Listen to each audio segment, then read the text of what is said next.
A towering creature stands on two legs, bending a branch down to feed as if it were the sovereign of the forest's edge. In Ice Age Patagonia, giant ground sloths adopted a slow and deliberate approach, perfectly suited to their environment. Contrary to popular belief, sloths were not frail or defenseless. They were robust mammals with strong bones, powerful limbs, and claws capable of defending themselves, digging, and reaching for available vegetation. Patagonia was a land of extremes, characterized by cold winds, seasonal dryness, and uneven vegetation that changed with climatic fluctuations. Large-bodied browsers thrived in this challenging ecosystem as they could digest tough plants, store energy, and navigate between patches without relying on a steady supply of high-quality food. Their claws were primarily feeding tools, designed for pulling branches, stripping bark, and accessing shrubs that other herbivores could not reach.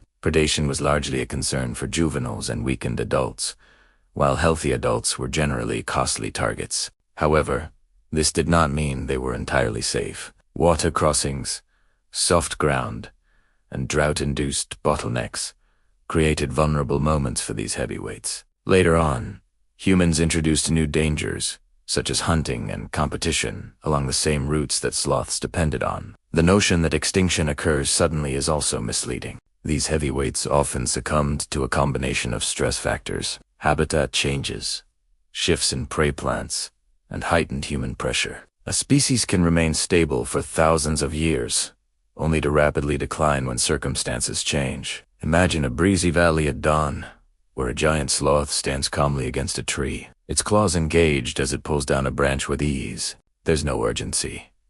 It doesn't need to rush. Built for endurance, it continues until resources dwindle. Thank you for exploring Ice Age Patagonia with us. Don't forget to subscribe, like, and comment on which Ice Age heavyweight you'd like us to feature next. Join us for the next episode.